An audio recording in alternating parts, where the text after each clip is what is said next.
বিশ্বনবী আমাদেরকে ভাই বলে সম্বোধন করে টেনশনের ভিতরে আছেন। এবার বিশ্বনবী ভাইদের সম্পর্কে তিনি একটা সুসংবাদ জানাই দিলেন, আখিরাতের জমিনে প্রতি 1000 জনের ভিতর থেকে একজন যাবে জান্নাতে, বাকি 999 জন যাবে জাহান্নামে। জোরে বলি আল্লাহু আকবার। 1000 জনের কয়জন জান্নাতে যাবে বলেন না, কয়জন? বাকি কতজন থাকলো? 999 জন। এরা সবাই যাবে জাহান্নামে। উপস্থিত সাহাবায়ে কেরাম যারা আছেন তারা টেনশনে পড়ে গেছে, খাইছে। এতগুলো মানুষ যদি জাহান্নামে যায়, যদি একজন মাত্র জান্নাতে যায়, তাহলে আমাদের তো কোনো সিরিয়াল নেই। কারণ আগের যুগের নবীদের উম্মতের হায়াত ছিল বেশি, তাদের বয়স ছিল বেশি, তারা দীর্ঘ সময় পেতেন ইবাদত বন্দেগী করা। ওই যে লাইলাতুল কদর খায়রুম মিন আলফ শাহর, এই আয়াতের ব্যাখ্যার ভিতরে সেটা তো আছে। তারা 1000 মাস 1000 বছর পর্যন্ত তারা তাদের হায়াতটা পেতেন। সাহাবায়ে কেরাম হতাশ হয়ে গেলেন, ইয়া রাসূলুল্লাহ আমাদের তো জান্নাতে যাওয়ার চান্স থাকবে না। রাসূল বললেন, টেনশন করো না, যেই একজন জান্নাতে যাবে সেটা হলো উম্মতে মুহাম্মাদী, আর 999 জন যারা জাহান্নামে যাবে তারা সবাই হলো ইয়াজুজ মাজুজ থেকে আল্লাহ সংখ্যাটা ফিল আপ করবেন। জোরে বলে সুবহানাল্লাহ। আমাদের কোনো টেনশন আছে? আমরা এখানে সবাই পড়ছি না লা ইলাহা ইল্লাল্লাহু মুহাম্মাদুর রাসূলুল্লাহ। রাসূল তো কি সুন্দর করে জানিয়ে দিলেন, মান ক্বালা লা ইলাহা ইল্লাল্লাহু তুফলিহুন, মান ক্বালা লা ইলাহা ইল্লাল্লাহু সিদকান মিন কলবিহি দাখালাল জান্নাহ, মান ক্বালা লা ইলাহা ইল্লাল্লাহু ফাদাখালাল জান্নাহ। যিনি একবার অন্তর থেকে বিশ্বাস করে পড়েছেন লা ইলাহা ইল্লাল্লাহ, তিনি সোজা জান্নাতের ভিতরে ঢুকবেন। জোরে বলে সুবহানাল্লাহ। একটা আশা আমাদের আছে তো, কিন্তু আমাদের বিপরীত ধর্মে যারা আছে তাদের কিন্তু সেই আশাটাও। আমার পাশের বাড়ির খুব ঘনিষ্ঠ, খুব আদর করেন আমাকে একজন হিন্দু ভাই, দুলাল দাদা, ইন্তেকাল করেছেন। ফেসবুকের ভিতরে ভাইয়ের ছবিটা যখন ভেসে আসলো দেখলাম, আমি তখন টেনশনের ভিতরে পড়ে গেলাম, আহার এই ভাইটার সাথে আমার কত সম্পর্ক। কিন্তু উনি কালেমে অবিশ্বাস্য হয়ে আখিরাতে চলে গেছেন, আর আমি কালেমে বিশ্বাসে দুনিয়ার জমিনে আছি। আমি একদিন চলে যাব, দুইজনের পথ সরাসরি ভিন্ন হয়ে যাবে। অথচ দুনিয়ার জমিনে একসাথে নতুন বাজারে কুতুবজম বাজার ইউনিয়ন পরিষদের সামনে কত চা পানি খেয়েছিলাম, আজকে দুইজনের পথ দুই দিকে চলে যাবে। কথা বলে ঠিক কিনা? তাদের কাছে দিনে দাওয়াত পৌঁছানো দরকার আছে না? আছে কিনা বলে? কালেমার বাণী তাদের কাছে পৌঁছাবেন। কালেমার বাণী পৌঁছাতে গিয়ে যদি আপনার বিরুদ্ধে একটা মুসলমান ধর দইরা জবাই কর, এরকম উস্কানিমূলক কোন স্লোগান দেওয়া হয়, এরপরেও কালেমার বাণী প্রচার করা থেকে একচুল পরিমাণ বিচ্যুত হবো না। কথা বলে ঠিক কিনা? চট্টগ্রামে দেখেন নাই, আহার দুইজন বান্দা দিন গ্রহণ করে মুসলমান হলো। এখন তাদেরকে আবার নিজেদের ধর্মে ফেরত নিয়ে দেওয়ার জন্য তারা স্লোগান দিচ্ছে। বেশি না, 15-20 জন লোক হবে। চতুর্পাশে যারা হা করে তাকিয়েছে তারা সবাই মুসলমান, মাঝখানে কিছু উগ্রবাদী হিন্দু যুবক স্লোগান দিচ্ছে, একটা মুসলমান ধরে জবাই কর।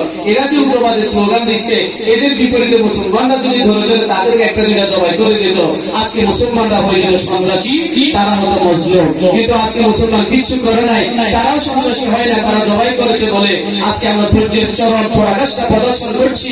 আমরা আশা করি দুনিয়াতে না হলে আল্লাহর কাছে এই ধৈর্যের পুরস্কার আমরা পাবো। কথা বলে ঠিক কিনা? ধৈর্যের পুরস্কার দুনিয়ার জমিনে একটাই পাবে, সেটা হলো আল্লাহর জমিনে আল্লাহর কোরআনের রাজত্ব কায়েম হবে। আপনি চাইলে হবে, আপনি না চাইলে হবে। কথা বলে ঠিক কিনা? এই কাজের ভিতরে আমাদের সবাইকে শামিল হতে হবে। সম্মানিত ভাইরা, আমরা যেখান থেকে চলে গিয়েছি সেদিকে শুনেন, আমরা যেখান থেকে কথা বলছিলাম সেদিকে শুনেন। দেখেন, আমাদেরকে সুন্দর করে জানিয়ে দেওয়া হলে টেনশন করার কোনো কারণ নেই। যেই একজন জান্নাতে যাবে সেটা হবে উম্মতে মুহাম্মাদী, বাকি ইয়াজুজ মাজুজ থেকে আল্লাহ তাআলা জাহান্নামীদের সংখ্যাটা ফিল আপ করবেন। সুবহানাল্লাহ বলেন। এই যে ইয়াজুজ মাজুজ দুনিয়ার জমিনে আসবে, কিয়ামতের একটা আলামত। এরকম আরো অসংখ্য কিয়ামতের আলামত দুনিয়ার জমিনে আছে না নাই? আমাদের এলাকার মসজিদ কোন পাশে? আপনাদের এই পাশে না? মসজিদের ভিতরে তাসবিহ দান আছে না? তাসবিহ ছড়া আছে না? আল্লাহ রাসূল বলেছেন, তাসবিহ ছড়ার এক পাশে যদি আপনি কেটে দেন, সুতাটা কেটে দিলে ঝরঝর করে যেভাবে তাসবিহের দানাগুলো জমিনে নিক্ষিপ্ত হয়, ঠিক একই রকম ভাবে দুনিয়ার জমিনে কিয়ামতের আলামতগুলো প্রতিষ্ঠিত হয়ে যাচ্ছে, প্রকাশিত হয়ে যাচ্ছে। কিয়ামতের অন্যতম আলামতের ভিতরে ইমাম মাহদী দুনিয়ার জমিনে আগমন করবেন, হযরত ঈসা দুনিয়ার জমিনে আগমন করবেন। কিছুদিন আগে অনলাইন টেলিভিশনের ভিতরে একটা নিউজ দেখলাম, কাবাগরের পাশেই একটা স্বর্ণের খনি আবিষ্কার হয়েছে। কাবাগরের পাশে আমার রাসূলের ভবিষ্যৎবাণী হলো এরকম কাবার পাশে যদি স্বর্ণের খনি আবিষ্কার হয়ে যায়, এই স্বর্ণের খনি আবিষ্কারের কয়েক বছরের ব্যবধানে দুনিয়াতে ইমাম মাহদী আগমন করে ফেলবেন। সুবহানাল্লাহ। এখন ওই ঘটনা যদি সত্য হয়ে থাকে, কথাগুলো বুঝতেছেন? ওই ঘটনা যদি সত্য হয়ে থাকে, স্বর্ণের খনি যদি আবিষ্কার হয়ে যায়, সত্যি সত্যি যদি হয়ে যায়, তাহলে পৃথিবীর জমিনে ইমাম মাহদী আসতে আর বেশি দিন বাকি। পৃথিবী তার ফাইনাল ডেস্টিনেশনে পৌঁছে গেছে, পৃথিবীর হায়াত আর বেশি দিন বাকি নাই। রাসূল বললেন, ইদা দুনিয়াতিল আমানা ফান্তাদির লিসাআ, তুমি যখন দেখবে আমানতের কিয়ামত হচ্ছে, তখন বুঝবে যে কিয়ামত খুব কাছাকাছি। আল্লাহ রাসূলের প্রশ্ন করা হলো, আমানতের কিয়ামত কেমনে হবে, আমরা কেমনে বুঝবো? রাসূল বললেন, যেই বেটা যেই সম্মানের যোগ্য না, যেই চেয়ার যোগ্য না, যেই পজিশনের যোগ্য না, দুনিয়ার জমিনে যেই ক্ষমতা পাওয়ার যোগ্য না, যে সহযোগিতা পাওয়ার যোগ্য না, সুযোগ সুবিধা পাওয়ার যোগ্য না, সেই যদি রাতের অন্ধকারে সেটা জোর করে আদায় করে নেয়, জোর করে বসে যায়, তাহলে সেটাই হবে আমানতের খেয়ানত, আর সেটাই হলো কিয়ামতের আলামত। কথা বলে ঠিক কি না? এখন সারা পৃথিবীতে দেখেন, আমাদের বাইতুল মুকাদ্দাস আমাদের প্রথম কিবলা, রাতের অন্ধকারে জোর করে সেটা দখল করে ইহুদিরা সেটা দখল করেছে। কথা বলে ঠিক কি না? আমাদের ভারতের বাবরি মসজিদ আমাদের কিবলার জায়গা, আমাদের নামাজের জায়গা, সিজদার জায়গা, সেই জায়গাটা উগ্রবাদীরা দখল করে আজকে রাম মন্দিরে পরিণত করেছে। কথা বলে ঠিক কি না? এগুলো দেখার মাধ্যমে প্রমাণ হলো কিয়ামত আর বেশি দূর বাকি। আমাদের হুঁশিয়ার হতে হবে, সচেতন হতে হবে, ঈমান আমলটা ঠিক রাখতে হবে, ইবাদত বন্দেগীর সাথে থাকতে হবে, খাঁটি মুসলমান হয়ে আল্লাহর দরবারে হাজির হতে হবে। জোরে বলে ইনশাআল্লাহ।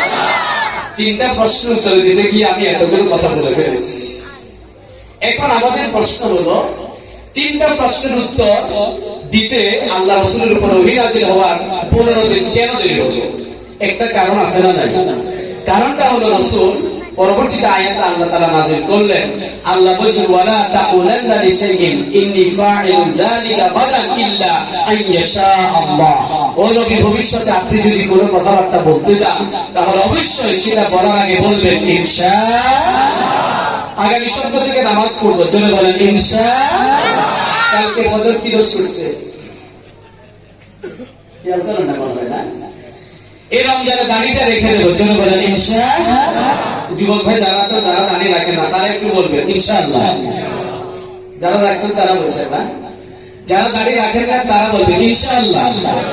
আল্লাহ রাসূল একটা সুন্নাহ, আমার এই গত মসজিদে রেখে মাহফিলে যাওয়ার পর একটা স্লিপে একটা প্রশ্ন করলেন, হুজুর পকেটের ভিতরে সিগারেট, বিড়ি এগুলো রেখে নামাজ পড়লে নামাজ হবে কিনা? আপনাদের অনেকের পকেটে এখনো আছে। কথা বলেন আছে না নাই? আমি এখানে বসার সাথে সাথে পিছন থেকে দুর্গন্ধ আমার নাকেও আসছে। হ্যাঁ, অনেকের পকেটে আছে, কিন্তু এটা একটা মাকরুহ, অনেকের সেটা হারাম। কথা বলে ঠিক না? এখন অনেকে এমনি করে টেনে ফেলে দিয়ে কুলি করে আবার মসজিদের ভিতরে ঢুকে যায়। রাসূল পেঁয়াজের গন্ধ পর্যন্ত নিয়ে মসজিদে আসছে, ওই নামাজটা মাকরুহ হবে এটা ঘোষণা করেছেন। এখন সিগারেটের গন্ধ আর পেঁয়াজের গন্ধ এক নাকি? আরো মারাত্মক না? এখন তার প্রশ্নের উত্তর সে ভালো করে বুঝতে পেরেছে। আমি যেটা আপনাদেরকে বুঝাচ্ছি, আপনার মুখের ভিতরে আল্লাহ নবীর একটা সুন্দর দাড়ি আছে।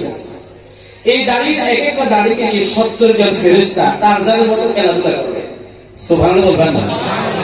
এক একটা দাড়ির সাথে ফেরেশতা কয়জন আছে? এখন আমাদের মুখে দাড়ি আছে বলে ফেরেশতারা মুখের কাছে আছে, এটা একটা সুবিধা। আবার দাড়ি থাকার কারণে ফেরেশতা আছে, কিন্তু আবার দাড়ির মাঝখানে লম্বা একটা লাঠি যখন আমরা ধরাই ফেলি, এই যে জাহান্নামের আগুন একটা উপাদান আমার মুখের সামনে আপনি ধরলেন সিগারেটের ভিতরে, বলতে আগুনের কাছে ফেরেশতারা থাকে। ফেরেশতারা কিসের তৈরি? বলেন না, কিসের তৈরি? জিনের আগুনের তৈরি, ফেরেশতারা নূরের তৈরি। ফেরেশতারা যখন এই যে আগুন জ্বালানো হলো দাঁড়ির কাছে, ফেরেশতারা এখানে আর থাকে না। এটা হলো এক ধরনের কথা। আরেকটা কথা হলো, যাদের মুখের ভিতরে টোটালি দাড়ি নাই, এদের কাছে তো ফেরেশতার কাছে কিনা দেওয়া নাই। ঠিক কিনা বলে? কাছে কিনা না থাকার কারণে, আবার দাঁড়িয়ে থাকা অবস্থায় মুখের ভিতরে লাঠি ধরানোর কারণে ফেরেশতা যেহেতু কাছে নাই, এখন মুখ থেকে ভালো কথা বের হয় নাকি কথায় কথা গালিগালাজ করে? আছে না? গালিগালাজ করে না? মুরব্বী বিশাল গালিগালাজ করে, ওই মুরব্বী আপনি শুধু গালি দেন কেন? তখনও গালি দিয়ে বলে, কে বলছে? তখনও একটা গালি দিয়ে বলছে, কে বলছে? তার মানে মুখের ভিতরে অশ্লীল শব্দগুলো বের হবে তখন যখন মুখটা থাকবে অপবিত্র, মুখের কাছে দাঁড়িয়ে থাকবো অপবিত্র, এই অবস্থা যখন থাকে তখন মুখের ভিতরে গালিগালাজি বের হয়। আমরা চাই আপনাদের মুখের কাছে এগুলো সহজে চলবে না, আর যারা দাঁড়িয়ে রাখে না তারা দাঁড়িয়ে রেখে দেবেন এই রমজানকে কেন্দ্র করে। জোরে বলে ইনশাআল্লাহ। রসুলকে ইনশাআল্লাহ শব্দটা শিখাচ্ছেন এই জন্য 15 জন রহিলাদের বন্ধ ছিল। এটা রসুল ভুল করেন নাই, রসুলের মাধ্যমে মূলত উম্মতে মুহাম্মাদীকে কিয়ামত পর্যন্ত আমাদেরকে শিক্ষা দেওয়া হচ্ছে যে কোনো ভালো কাজ শুরু করার আগে আমরা ভবিষ্যতে করব তার আগে বলবো। জোরে বলেন কি? একটা আমল শিখলাম তো আলহামদুলিল্লাহ। সম্মানিত ভাইরা, আমি আপনাদের মাঝে তেলাওয়াত করেছি পবিত্র কোরআনের 55তম সূরা সূরা আর রহমানের 13তম আয়াত তথা 31টি আয়াত। আল্লাহ বলেন ফাবি আইয়ি আলা'i রাব্বিকুমা তুকাজ্জিবান, তোমরা আল্লাহ কোন কোন নিয়ামত অস্বীকার করবা। সম্মানিত ভাইরা, এত বেশি নিয়ামত আল্লাহ আমাদেরকে দিয়েছেন, সেগুলো কখনো গণনা করে শেষ করা। আমার ভাইরা, আয়াতটার পিছনে কিছু প্রেক্ষাপট একটু জেনে নেওয়ার চেষ্টা করে। মক্কার জমিনে বিশ্বনবী কোরআন থেকে বাণী প্রচার করেন। ধীরে ধীরে চতুর্দিকে বিশ্বনবীর উপরে জুলুম নির্যাতন শুরু হলো। নবীর সাহাবায়ে কেরাম দুনিয়ার জমিন থেকে বিদায় নেওয়া শুরু করলো। অত্যাচার নির্যাতনের স্ত্রীগুলো আমার রাসূলের উপরে চালানো শুরু হলো। নবী এবার সিদ্ধান্ত নিলেন তায়েফবাসীরা হলো আমার নানার দেশের আত্মীয়, তাদের কাছে গিয়ে যদি কোরআনের বাণীটা প্রচার করি, তারা হয়তো আত্মীয়তার সূত্র ধরে তারা হয়তো দিনটা গ্রহণ করে মুসলমান হয়ে যাওয়ার সম্ভাবনা আছে। হযরতে যায়েদ রাদিয়াল্লাহু তাআলা আনহুকে সাথে নিয়ে আমার বিশ্বনবী বড় আশা নিয়ে তায়েফ গমন করলেন। সেখানে যাওয়ার পরে কোরআনের বাণী যখন বিশ্বনবী প্রচার করা শুরু করলেন, ছোট্ট ছোট্ট বাচ্চাগুলোকে বিশ্বনবীর পিছনে লেলিয়ে দেওয়া হলো। আমার রাসূলের গায়ের ভিতরে পাথর মেরে মেরে আমার রাসূলকে রক্তে রঞ্জিত করে দিল। বলি আউযু বিল্লাহ। আল্লাহ নবী বারবার বেহুশ হয়ে যান, শরীরটা রক্তাক্ত হয়ে যায়, মাথার পাগড়ি মুবারক টুকরে রক্তগুলো মোছেন। সঙ্গে ছিলেন হযরত যায়েদ রাদিয়াল্লাহু তাআলা আনহু। তিনি বললেন, ইয়া রাসূলুল্লাহ, আপনি কেন পরিষ্কার পাগড়ি রক্তাক্ত করেন? আপনি কেন রক্তগুলো মাটিতে পড়তে দেন না? আমার বিশ্বনবী সাল্লাল্লাহু আলাইহি ওয়াসাল্লাম ঘোষণা করলেন, এরা তো বুঝতে পারে নাই আমি আখিরি জামানার নবী, আমি যে শেষ নবী তারা আমার চিনতে পারে নাই, এরা আমার বুঝতে পারে নাই। না বুঝে আমার গায়ের ভিতরে আঘাত করলো। আমার শরীরের এক ফোঁটা রক্ত যদি তায়েফের জমিনের ভিতরে পড়ে, কিয়ামত পর্যন্ত তায়েফের জমিটা গজবের জায়গা হিসেবে পরিণত হবে। বলি আল্লাহু আকবার। দয়ার নবী, মায়ার নবী, ভালোবাসার নবী উম্মতের জন্য গজব কখনো কামনা করেন না। মালাকুল জাবাল পাহাড়ের ফেরেশতা আগমন করলেন। তিনি বললেন, ইয়া রাসূলুল্লাহ, আপনার গায়ের ভিতরে আঘাত করা হয়, আমার তো সহ্য হয় না। আপনি শুধু একবার অনুমতি দেন, তায়েফবাসী মক্কাবাসী যারা আপনাকে আঘাত করে সবাইকে মাটির নিচে দাফন করে দেব। শুধু একবার আপনি অনুমতি দেন। জোরে বলি সুবহানাল্লাহ। আল্লাহর নবী, দয়ার নবী, ভালোবাসার নবী, তিনি বললেন, না মালাকুল জাবাল, এটা কখনো করা যাবে না। এরা আমাকে আজকে বুঝতে পারে নাই, আজকে চিনতে পারে নাই। আমি তো আশা করি আজ থেকে 10 বছর, 20 বছর, 50 বছর পরে হলেও এরা সবাই কোরআনটা গ্রহণ করে মুসলমান হয়ে যাবে, কালিমাটা গ্রহণ করে মুসলমান হয়ে যাবে। আমি তাদের জন্য গজব প্রার্থনা করতে পারবো না। আল্লাহ নবী ব্যথাগুলো মুক্ত হওয়ার জন্য আবার মক্কার জমিনের দিকে ফিরে আসছিলেন। আসার সময় নাখলা নামক একটা জায়গা আছে, খেজুর বাগান। ওই খেজুর বাগানের ভিতরে বিশ্বনবী ঢুকলেন। সেখানে ঢুকে নামাজের ভিতরে দাঁড়িয়ে গেলেন। বিশ্বনবীর আশা হলো নামাজের ভিতরে তিনি যখন আল্লাহর সাথে সেতু বন্ধন রচনা করেন, তখন দুনিয়ার যত ব্যথা শারীরিকভাবে তিনি পান, সমস্ত ব্যথা নামাজে দাঁড়ানোর কারণে আবার বিশ্বনবী সব ব্যথা ভুলে যান। সুবহানাল্লাহ। নামাজে দাঁড়াইলে দুনিয়ার কোনো হোশ আর রসুলে থাকে না। কিন্তু আমাদের নামাজে দাঁড়াইলে ওই যে লবণের মাঠের কি অবস্থা, মাথার ভিতরে আসে না। ফিশিং এর জন্য দাঁড়া গেছে, আব্বার সন্তানের একটা টেনশন নামাজের ভিতরে চলে আসে। পরিবারের সবার কি অবস্থা, দোকানের হিসাব নিকাশ কি খবর, সুদের উপরে টাকা লাগাইছে, ওই টাকাটা কয় মাস দেয় না, কয় মাস দেয় না, নামাজের ভিতরে চিন্তা করে আছে না নাই? এরকম টেনশনের ভিতরে নামাজ পড়ি আমরা, দুনিয়ার বিষয়গুলো মাথায় রেখে নামাজ পড়ি। আর নবী এবং সাহাবায়ে কেরাম যখন নামাজে দাঁড়াইতেন তখন দুনিয়াটাকে ভুলে যেতেন। আল্লাহ কোরআনের ভিতরে বলছেন, ওয়াসজুদ ওয়াক্তারিব, সিজদা দাও, আল্লাহর নৈকট্য হাসিল করো। জোরে বলে সুবহানাল্লাহ। এখন আমরা তো সিজদাও দেই না, সম্মানিত ভাইরা, সিজদা দেব কিভাবে? আমাদের সমাজে এমন একটা গ্রুপ তৈরি হলো, এটা নাই ওটা নাই ওটা নাই, বিভিন্ন দল বদলে বিভক্ত করে সিজদা থেকে আমাদের মাহরুম করাচ্ছে। আছে না নাই? তাদের অধিকাংশ দেখা যায় শুধু ফরজটা পড়ে বা আর কোনো নামাজ পড়ার তার দরকার নেই, এভাবে তারা বলেও বেড়ায়। আমাদেরকে বলে আরব দেশে তোমরা দেখছো কখনো ফরজ ছাড়া আর কিছু মসজিদে পড়তে? এখন আরব দেশে যারা ছিলেন তারা তো জানে সেখানকার আবহাওয়া গরম উষ্ণ, তারা ঘরের ভিতরে সব নামাজ পড়ে, শুধু ফরজ জামাতের হক আদায় করার জন্য তারা মসজিদে গিয়ে শামিল হয়। তারা বাকি সব নামাজ মসজিদে বাকিগুলো পড়ে, সব নামাজ বাকিগুলো তারা ঘরের ভিতরে পড়ে। কিন্তু আমাদের দেশের আবহাওয়া আরবের আবহাওয়া দুইটা কি এক? কথা বলেন এখন, দুইটা কি এক? আমি এত বড় ইমানদার হতে পারি নাই, মসজিদে শুধু ফরজটা পড়ে ঘরের ভিতর বাকি নামাজ পড়বো, আমি নিশ্চিত আমার নামাজটা সব বাদ হয়ে যাবে। ঠিক আছে বলেন, আমি আর পড়বো না। এখন এরকম দল উপদলে বিভক্ত আমাদের সিজদা থেকে মাহরুম করা। আমার দুনিয়াতে আল্লাহর সাথে শিরক করার ব্যবস্থা করে। সন্তান দেওয়ার মালিক আল্লাহ, ছেলে সন্তান দেওয়ার মালিকও আল্লাহ, কন্যা সন্তান দেওয়ার মালিকও আল্লাহ, পরীক্ষায় সফলতা দেওয়ার মালিকও একজন। চিন্তা করেন তিনি কে? অবাজার। আশা করি বুঝছেন কথা বলে, ঠিক না? আমাদেরকে শিরকের ভিতরে নিয়ে যাচ্ছে, আমাদের হুঁশিয়ার হতে হবে। রাসূল যখন মসজিদে নববীতে ঢুকলেন, কোথায় কথা আসে? আসলে আমার মুখে কথাই বলে, কোথায় কথা আসে? রাসূল মসজিদে নববীতে ঢুকলেন, একজন সাহাবিয়া নববীতে ঢুকলেন, আযান দেয়া হলো, দুজন ওযু করছিলেন। কি করছিলেন? বিশ্বনবী ওযু করছিলেন, একজন সাহাবী সেখানে ঢুকলেন, তিনি ওযু করছিলেন। ওই সাহাবীর নাম হলো রাবিয়া বিনতে কাআব আল-আসলামী রাদিয়াল্লাহু তাআলা আনহু। দুজনে যখন ওযু করছিলেন, আমার বিশ্বনবী রাবিয়ার উদ্দেশ্যে ঘোষণা করলেন, ও রাবিয়া, তুমি আমার কাছে কিছু চাও, আমি আল্লাহকে বলে তোমাকে সেটা পাইয়ে দেওয়ার ব্যবস্থা করে দেব। বলে সুবহানাল্লাহ। রাবিয়া বললেন, ইয়া রাসূলুল্লাহ, জান্নাতের ভিতরে আমি আপনার সাথে একসাথে থাকতে চাই। বলে সুবহানাল্লাহ। আমাদেরও আশা সেটা আছে না নাই? তাহলে রাবিয়াকে যে আমলটার কথা বলা হলো, দুনিয়ার জমিনে সেই আমলের সাথে সম্পর্ক রাখতে হবে। বিশ্বনবী রাবিয়াকে তিনবার জিজ্ঞেস করলেন, রাবিয়া তুমি আমার কাছে কিছু চাও, আল্লাহকে বলে তোমাকে সেটা পাইয়ে দেওয়ার ব্যবস্থা করব। রাবিয়া তিনবারই চাইলেন, আমি আপনার সাথে জান্নাতের ভিতরে একসাথে থাকতে চাই। বলে সুবহানাল্লাহ। আবার বিশ্বনবী সুসংবাদ জানাই দিলেন, ও রাবিয়া, তুমি যদি আমার সাথে জান্নাতে একসাথে থাকতে চাও, ফাআইনি আলা নাফসিকা বিকাসরাতিস সুজুদ।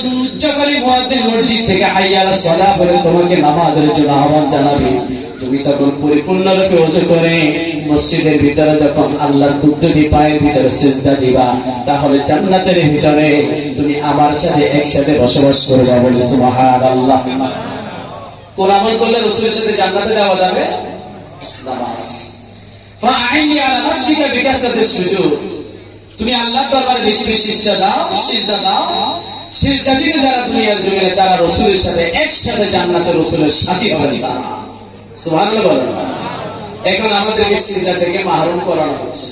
আমরা সিজদা দেব দুনিয়ার কোন মাখলুকাতের সামনে নয়, আমরা সিজদা দেব একজনের দরবারে। চিল্লে বলেন তিনি কে? এই পিছনের ভাইরা সব বলেন, কার সামনে সিজদা দেব? আল্লাহর দরবারে সিজদা দেব। গায়রুল্লাহর সামনে কখনো সিজদা দেব না। এটা হারাম, এটা শিরক। সম্মানিত ভাইরা, যে কথা বলছিলাম, রাসূল নামাজে যখন দাঁড়িয়ে গেলেন, দুনিয়ার সব কিছু তুমি ভুলে যান। আমার কথাগুলো কি আপনারা বুঝতেছেন? কিছু শিখা যাচ্ছে? আলহামদুলিল্লাহ। দেখেন, নামাজে দাঁড়ানোর পরে আমার রাসূল সূরা ফাতিহা তেলাওয়াত করলেন। এরপর সূরা ফাতিহার সাথে যেই সূরাটা তেলাওয়াত করলেন, আজকে আয়াতে কারিমাটা যেই সূরা থেকে নেওয়া হলো, বলেন তো সেই সূরার কি নাম? বলেন কি নাম? এই আর-রাহমান সূরা থেকে আয়াতটা তেলাওয়াত করেছে রাসূল। নামাজের ভিতরে দাঁড়াইলেন, আর প্রত্যেকটা মানে নামাজের ভিতরে সূরা ফাতিহা তেলাওয়াত করার পর আমার রাসূল যেই সূরাটা তেলাওয়াত করলেন, সেই সূরার নাম হলো সূরাতুর রহমান। আল্লাহু আকবার। তাকবীর জোরে দেয়া যাবে না? পারবেন ইনশাআল্লাহ। আর-রহমান আর-রহমান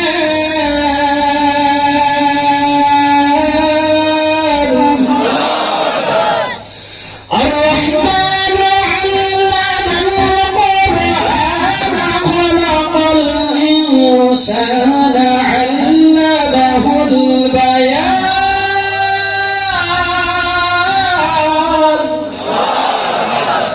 আল্লাহর নবী আমাদের সূরাতুর রহমান তেলাওয়াত করলেন।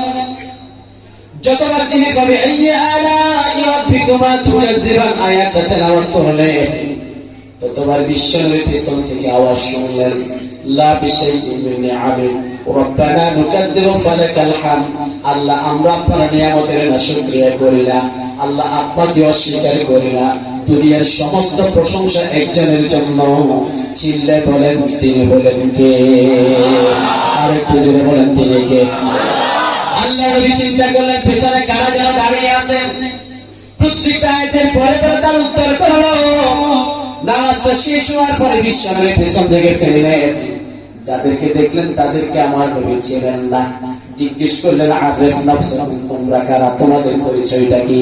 ওই ব্যক্তিগুলো পিছন থেকে আওয়াজ করলো, আমরা আসলে মানুষ নই, আমরা হলাম জিন। জোরে বলে সুবহানাল্লাহ। ইন্না সামি'না কুরআনান আজাবা, অতি আশ্চর্য ধরনের একটা তেলাওয়াত আপনার কণ্ঠের ভিতরে আমরা শুনলাম।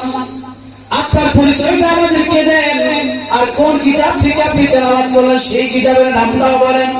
আমার বিশ্বনবী সাল্লাল্লাহু আলাইহি ওয়াসাল্লাম ঘোষণা করলেন, আমি হলাম আখির জামানার পয়গম্বর বিশ্বনবী মুহাম্মদ রাসূলুল্লাহ।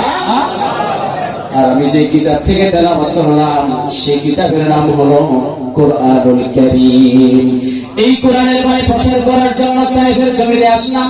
তারা আমার গায়ে বিলাল পাথর নিক্ষেপ করলো, আমার শরীরের ভিতরে আঘাত করলো, আমার শরীর থেকে রক্ত ছড়াইলো। ব্যথা সহ্য করার জন্য, ব্যথা ভুলার জন্য আল্লাহর দরবারে সিজদার ভিতরে দাঁড়িয়ে গেলাম। আর নামাজের ভিতরে যেই সূরাগুলো তেলাওয়াত করলাম সেটাই তোমরা শুনলা, কোরআন থেকে তেলাওয়াত করলাম। ওই জিনেরা তখন বলল, আহলান সাহলান মারহাবান বিকুম ইয়া রাসূলুল্লাহ, আমরা আপনাকে চিনতে পারি নাই। যদি মক্কাবাসী তায়েফবাসী আপনাকে কষ্ট দিলে আপনারা দিনটা গ্রহণ করে নাই। জিনদের পক্ষ থেকে যে কয়েকজন আমরা এখানে আছি, সমগ্র জিনদের পক্ষ থেকে যে কয়েকজন আমরা এখানে আছি, আমরা সবাই একসাথে ঘোষণা করে দিলাম, লা ইলাহা ইল্লাল্লাহু মুহাম্মাদুর রাসূলুল্লাহ। একটু মহব্বতের সাথে জোরে সোরে পড়ি আল্লাহুম্মা